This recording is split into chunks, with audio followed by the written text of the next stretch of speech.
présentation. Je me présente, je suis en fait le fondateur d'un projet qui utilise OpenPGP et qui se base sur OpenPGP.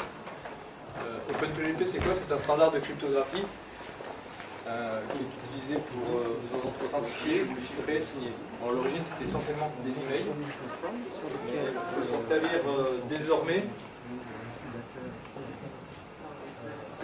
pour beaucoup d'autres choses. Qu'est-ce qu'il voulait des canettes, celui-là?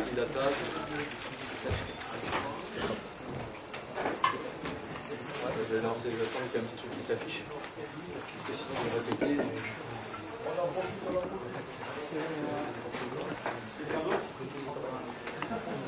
Dès que l'orateur a déclenché sa présentation, la vente n'aura plus lieu. On se dépêche. Vous ne voulez pas mon orange?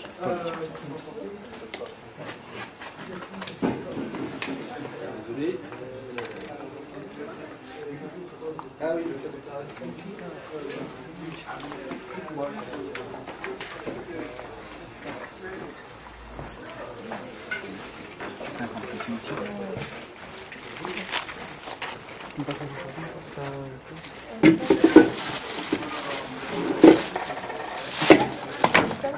Non, pour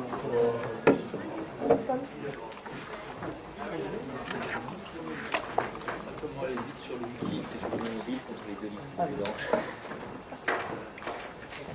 C'est intéressant de garder tout.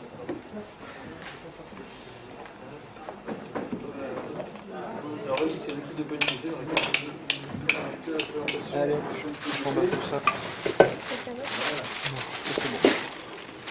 Et ça.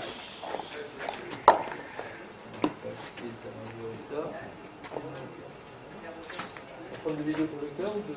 Il n'y a pas un bouton tout sur le vidéo? Il faut réduire la fenêtre. Je sais pas. Il faut réduire la fenêtre. Il y a un problème sur les bords avec. Voilà.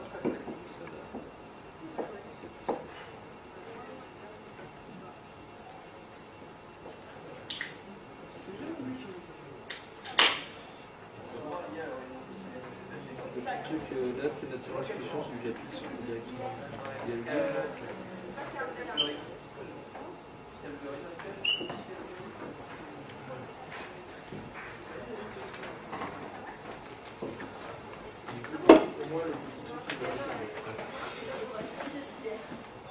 Donc oui, faire une rapide présentation d'OpenPGP,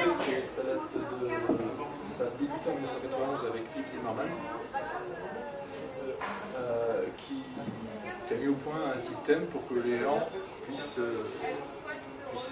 pour pouvoir échanger des données. En fait, il faut savoir qu'un email, c'est comme une carte postale. Mais une carte postale qui par défaut, tout le monde peut lire tout le monde peut lire, il n'y a pas d'enveloppe. Un mail par défaut c'est ça. Et tout le monde peut l'ouvrir, tout le monde peut lire. Et d'ailleurs Google, bon, moi je suis encore chez Mail par exemple, mais Google peut lire et fait des stats et il sait qui on est parce qu'il a des robots qui lisent tous nos emails. Google ça peut être n'importe qui d'autre. N'importe qui en chemin lit les emails. Et Philippe Zimmermann, il avait mis au point un standard pour qu'on puisse chiffrer les emails et authentifier les emails. C'est-à-dire que quelqu'un peut aussi se faire passer pour moi très facilement avec les protocoles de mail. Il a commencé à inventer ça dans une façon et il a commencé à avoir aussi des gros problèmes avec la justice. Pourquoi? Parce qu'à l'époque il y avait une loi qui disait que les grands publics n'avaient pas le droit d'utiliser des moyens cryptographiques supérieurs à l'argent.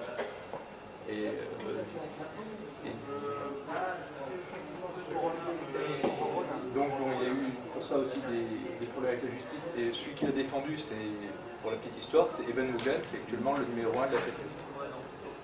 Free Software Foundation, qui a repris la numéro 1 par Richard Stallman, au sein de la FSF.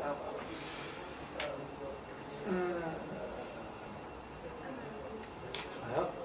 Alors PGP au début c'était un logiciel libre de Zimmermann qui a été racheté par McAfee. Et bon, du fait qu'il a été racheté par McAfee, en fait c'était gratuit mais c'était pas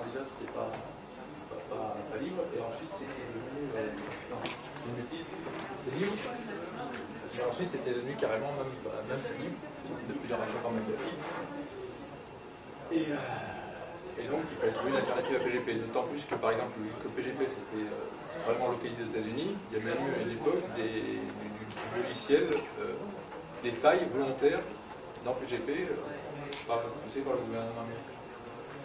Donc maintenant PGP, il n'y a plus grand monde qui utilise. La plupart des gens utilisent GNU-PG qui est l'alternative totalement libre de PGP. Et OpenPGP c'est quoi là-dedans? C'est le standard de cryptographie.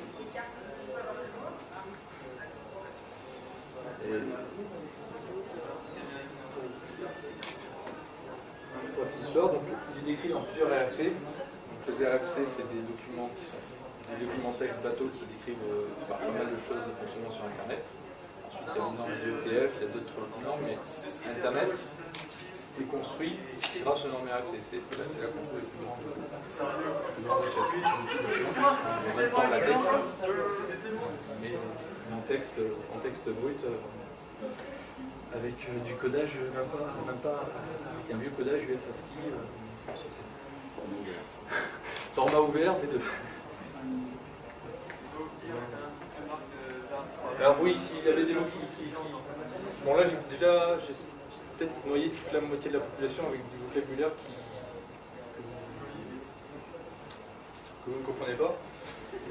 Donc, rentrons plus en détail dans le protocole OpenPGP. C'est un standard qui décrit un format de certificat et d'échange de messages signés avec des algorithmes de cryptographie. C'est quoi un certificat? Alors, un certificat, je renvoie sur la page Wikipédia, parce que c'est moi qui l'ai écrit. En fait, je suis un des contributeurs principaux de cette page-ci. Sans parler de la cryptographie symétrique et asymétrique, un certificat, c'est un ensemble de données contenant au moins une clé publique, une information d'identification, et au moins une signature. Et là, le grand avantage d'OpenPGP par rapport à X509, qui est l'autre grand format de certificat utilisé notamment pour des URL quand on fait du HTTPS. Donc le grand avantage d'OpenPGP, c'est qu'en fait, il peut être signé plusieurs fois. Un certificat OpenPGP peut être signé plusieurs fois, alors qu'un certificat X509 est signé que par une seule personne. Ensuite, X509 est plus complexe.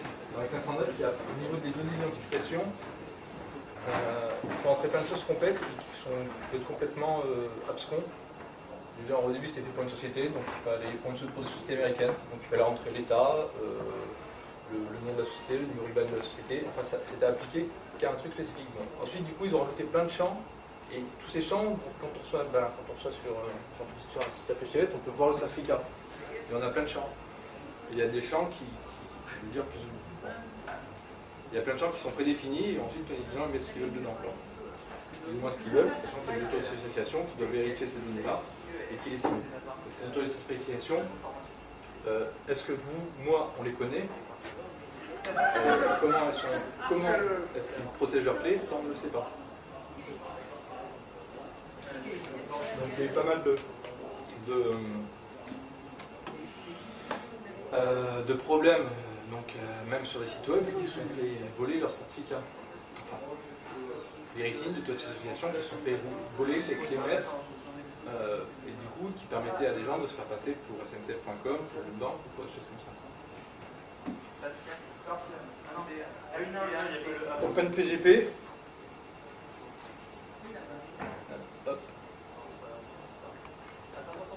Grâce au fait qu'on puisse, on va revenir là-dessus, grâce au fait qu'on peut signer plusieurs fois,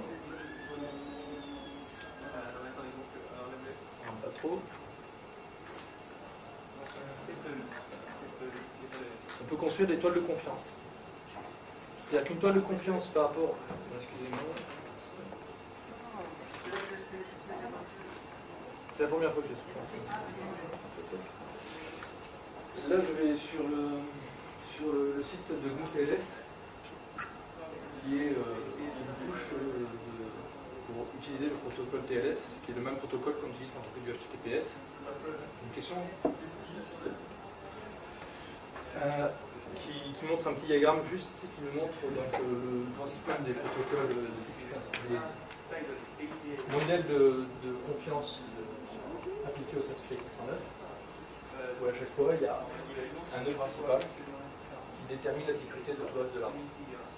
C'est une principale, ça donne beaucoup de pouvoir à cette personne, mais aussi une grosse règle de sécurité. Non, j'ai un modèle grâce à la toile de confiance OpenPGP, en fait, on est nous-mêmes, je fais partie je suis relié à, par exemple, un site web. Moi-même, je peux me relier du coup à Google, bon, c'est Google qui des certificats avec 509 pour sécuriter ses accès, mais je pourrais moi-même être relié, voir ce qui me relie à n'importe quelle autre source d'information sur le net. Voilà, cette toile de confiance. Alors quand on utilise PGP, quand on utilise PGP pour les mails, il y a beaucoup de gens qui oublient de se faire signer. Se faire signer son certificat. Mais du coup, ça ne sert pas à grand chose parce qu'on ne peut pas être sûr, quand ils envoient un email, que c'est bien eux qui les ont envoyés. Par exemple, moi, je peux me faire, je ne sais pas comment vous vous appelez, je peux créer un certificat qui porte votre nom. Mais la sécurité OpenPGP vient du fait que je peux créer un certificat où je m'appelle Google. Ouais, c'est pas parce que j'ai créé un certificat avec un nom dessus que le certificat est valide. Il faut que le certificat soit certifié, donc ce qu'on dit signé, par d'autres personnes. Et donc, si je crée un certificat principalement OpenPGP, c'est qu'ensuite j'essaie déjà de le faire signer par des personnes qui existent réellement et sur lesquelles toi tu peux avoir confiance. Quelqu'un d'autre peut avoir confiance. Et donc, ça permet de relier. Par exemple, quand je reçois un mail, dont je sais. Alors là, voilà, Clomail, c'est le logiciel principal. L'un des meilleurs logiciels pour utiliser OpenPGP, mais c'est pas le seul. Hein. Il y a Thunderbird, pour ceux qui ne connaissent pas le support de Thunderbird, c'était bien intégré aussi, l'utilisation de PGP dans Thunderbird. Pardon ? C'est un add-on. Ouais, Ligne d'email. Mais je sais plus, Thunderbird, c'était pas un peu mort ? Il y a eu cette reprise. C'est rentré par la communauté. D'accord. Et c'est bon, ça a bien repris. Ok. Moi, j'ai jamais utilisé Thunderbird. Pour moi, c'était un peu utilisateur de Windows.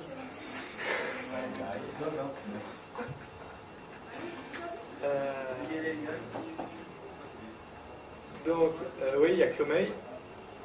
Et donc, typiquement, moi, on voit que des emails des gens que je connais. Mais Julian Assange, par exemple, on va aller sur. Je dis Julian Assange comme ça parce que là, j'ai vu dernièrement qu'il avait sorti un bouquin. Et dans son bouquin, je sais qu'il va encore faire la pub de façon bien meilleure que moi pour utiliser des chiffrements grand public qui est OpenPGP. Et ce que je veux dire, c'est que Julian Assange, il peut m'envoyer des emails signés, chiffrés, et on peut s'envoyer des emails signés, justement parce qu'on utilise OpenPGP. Enfin, dans les clés, on peut chercher n'importe quelle clé sur les serveurs de clés, mais on trouvera la clé de beaucoup de gens connus dans le livre. Alors ensuite, il y en a qui, par exemple, Bernard Kerr, qui est le développeur principal de GnuPG, il n'est pas non plus super parano au niveau sécurité. Il n'a pas tous ses emails, il n'est pas. Mais bon, on peut quand même s'envoyer des emails chiffrés avec Bernard Kerr. Mais je ne sais plus où vous voulez en venir. C'est mon mec qui me. Oui, les serveurs de clés. Je voulais juste vous montrer un exemple d'image signée, donc de Clomail.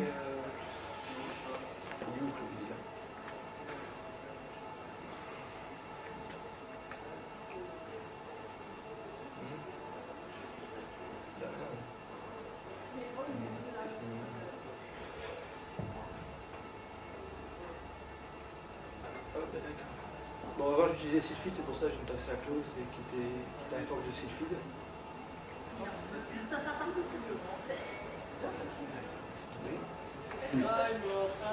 Bon, tant qu'il n'y a pas de démo de Clomail, il y avait de messages signés là-dedans. Je ne vais pas non plus venir sur la ligne de commande de GnuPG. Je vous dis juste qu'il faut s'y mettre, qu'il y a des tutoriels. Il y a des tutoriels qui sont bien faits, qu'il y a Thunderbird, etc. Et que pour protéger sa vie privée, et pour éviter donc d'arrêter d'avoir des coups ciblés sur quand on surfe et qu'on n'est pas derrière un réseauteur, etc., il faut s'y mettre. Voilà. Et pour protéger des secrets, quand on a déjà pouvoir protéger. Là, j'ai tout un tas de liens donc, qui permettent de l'utiliser. Les projets Montpellier. Je vais maintenant vous parler de mon projet principal, celui pour lequel j'ai vraiment préparé la conf, et qui se base sur OpenPGP.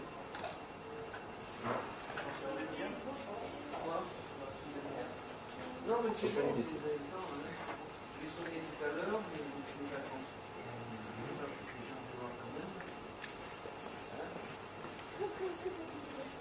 On va télécharger 35 fois, j'ai aussi quelques parts sur mon disque dur.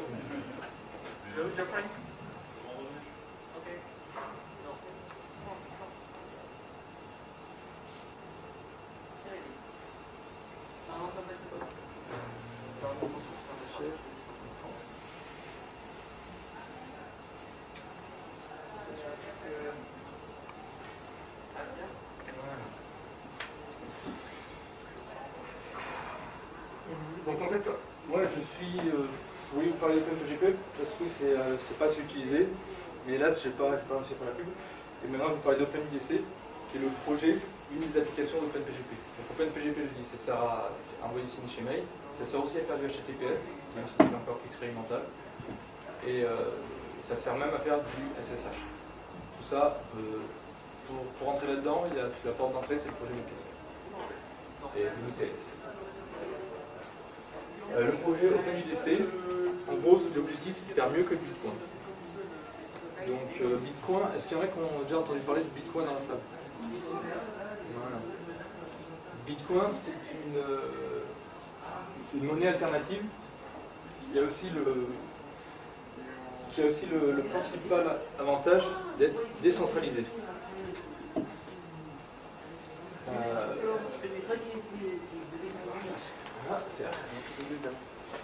La principale décentralisation. Le seul inconvénient, ce qu'on voit comme un inconvénient de Bitcoin, c'est qu'il ne place pas du tout l'humain, Bitcoin s'en fout complètement.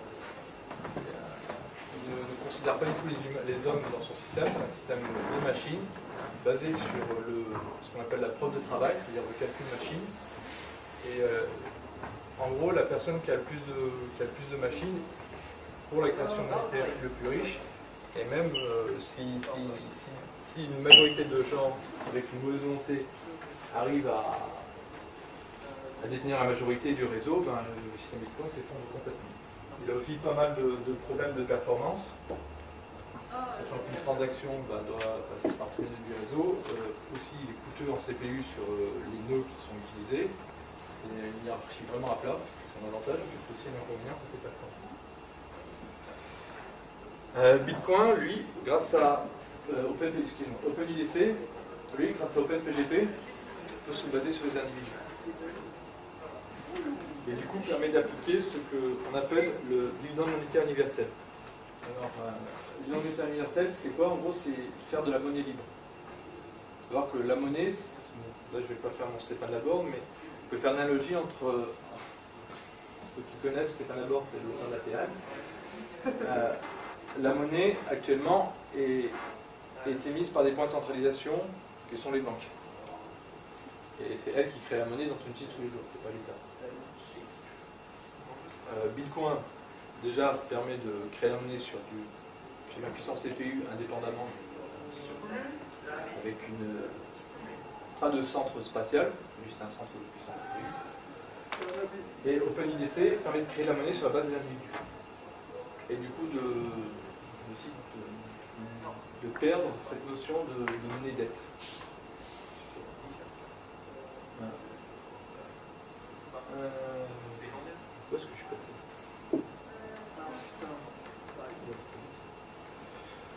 Alors, non, je ne vais pas rentrer dans les détails, c'est trop chiant. Je ne vais pas rentrer dans les détails. Voilà. Déjà que j'ai mal noyé.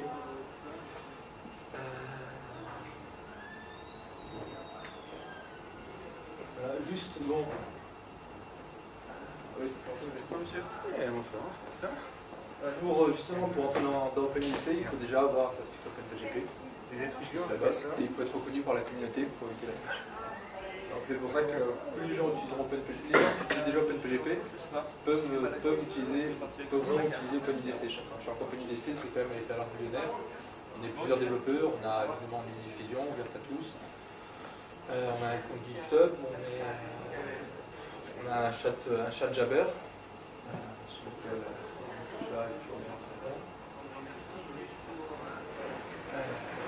mais on ne pourra rentrer que des gens qui se connaissent entre eux pour éviter la triche. Que l'argent est créé sur la base individu, il ne faudrait pas que quelqu'un se crée 5 comptes pour avoir dès le début 5 fois plus d'argent que les autres.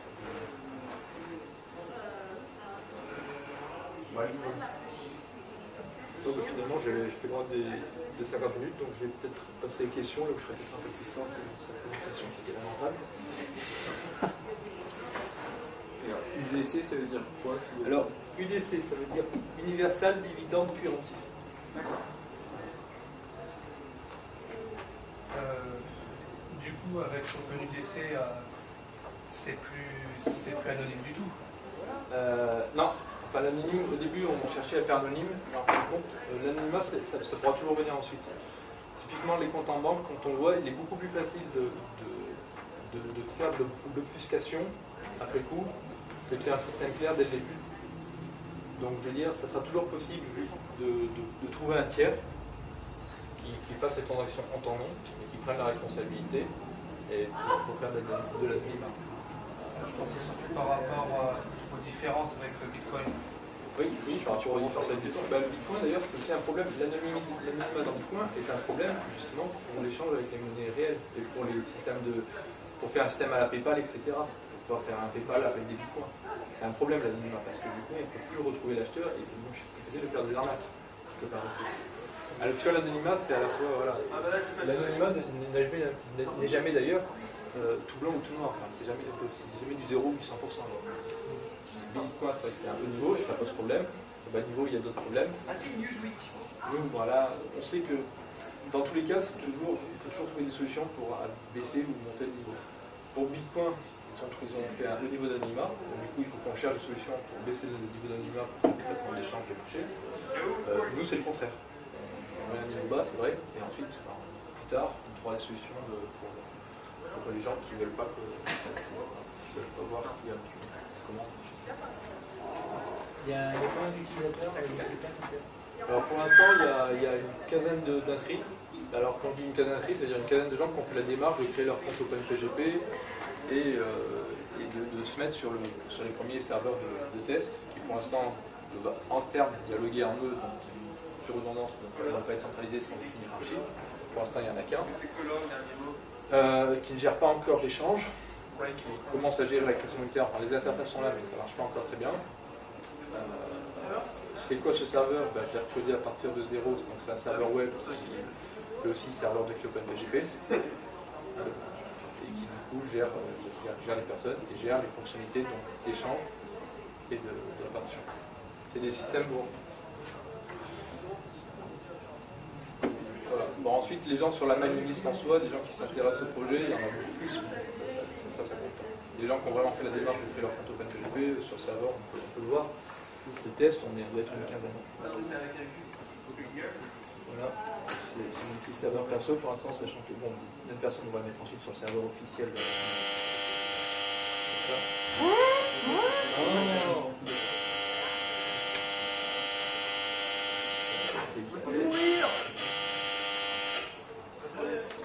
Alors sachant qu'en plus quand on a un truc OpenPGP, il faut en plus se créer d'autres identifiants parce que on a dû inventer plusieurs concepts, et notamment le concept du DID2. Vous voyez, tous les gens ça c'est bon. Les gens qui sont bien inscrits sur le site. Évidemment, DID2, c'est le format qui comprend, c'est le format décrit par le draft protocole HTTP, qui est utilisé par WPG déjà actuellement. C'est dialogue exactement comme ça. WPG dialogue directement avec mon site web sans souci, grâce à ce format. Et donc ce qu'on voit que les gens ils ont du DID2. Alors c'est ça, c'est un format pour identifier les gens de façon unique. Et assez le plus international possible. Prendre un numéro de sécurité sociale. L'idée, c'est pas de faire un système à une merde bureaucratique comme est capable de mon français ou des États-Unis. Et donc l'idée, il y a les données qui nous identifient de façon unique, nom, prénom, date de naissance, Pardon? Là, on était en train de dire, on va relever les... Ah bah vous pouvez, hein, mais de toute façon vous allez sur le site, vous les trouvez aussi, il n'y a pas de... Ben, c'est le problème de ça, c'est un des problèmes d'OpenPGP à la base, c'est que dès qu'on publie son certificat sur un serveur de mail, c'est accessible à tout le monde. On peut se faire pourrir par du spam. Mais aussi c'est pourquoi il faut OpenPGP, c'est que si tout le monde l'utilisait, on pourrait aussi directement mettre à la poubelle tous les emails qui ne sont pas signés par les gens qu'on ne connaît pas ou qu'on n'aime pas. Voilà. Donc quelque part, si tout le monde ça serait plus un problème d'avoir des emails valides un peu partout sur Internet si tout le monde utilise OpenPGP. Voilà. Donc l'idée d'IDE, c'est ça, donc c'est une chaîne de fonctions informatique d'une certaine façon, le plus internationalement possible. D'ailleurs, on ne peut pas le voir justement parce que internationalement possible, on a remplacé les noms des places qui changent de temps, qui peuvent s'écrire de toute façon, par des coordonnées graphiques. La date de naissance, ça part pas normal, ça va, mais du coup, il y a même des gens, il y a déjà des étrangers là-dedans. Michel Mini, c'est un des premiers contributeurs, c'est italien. C'est comme, ça permettra de faire comme un système d'échange local, mais mais Internet permet de réduire le monde. Internet, un système d'échange local, petit système, sachant qu'Internet a réduit la. D'autres questions?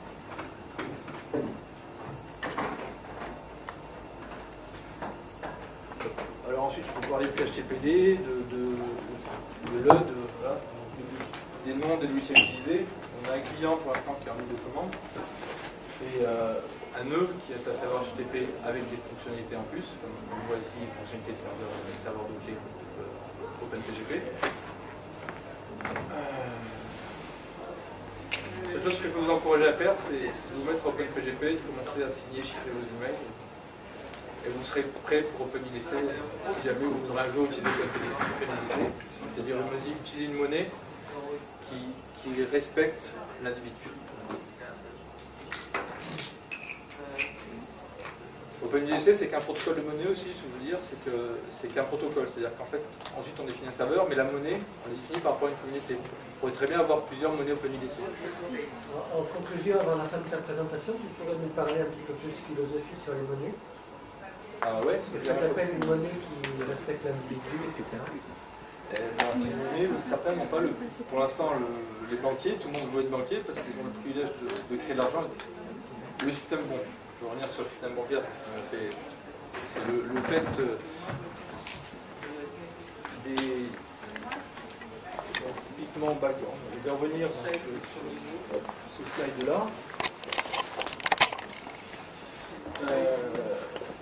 Typiquement, ce qui m'a fait lancer dans ce projet, c'est après avoir vu la vidéo de Paul Grignon, d'ailleurs qui a su eux-mêmes aussi commencer à faire des drafts sur la monnaie électronique, que j'ai regardé pour.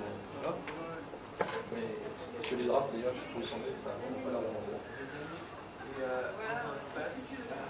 Et donc, la crise actuelle, elle est due parce que, tout simplement, l'argent n'est créé qu'à partir des banques. Ou alors, il faut faire des shortcuts, comme on a fait pour la Grèce, pour que aujourd'hui, si tout le monde remboursait sa dette, il n'y aurait plus d'argent en circulation.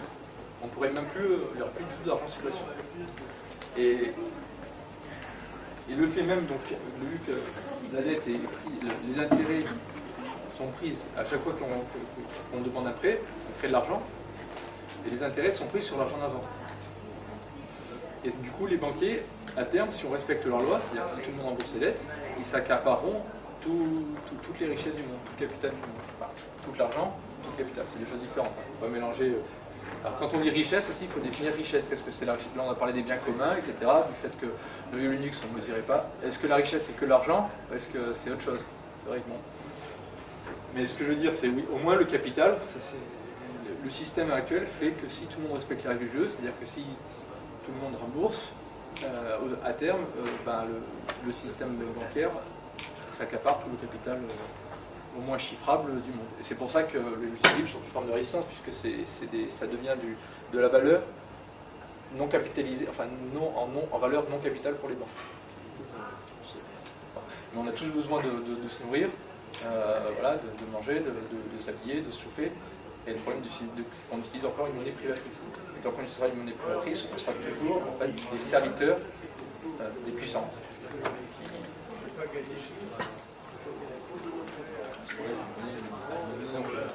C'est ça la vraie évolution, je pense. Les logiciels libres, mais c'est grâce aux logiciels libres qu'on est meilleur.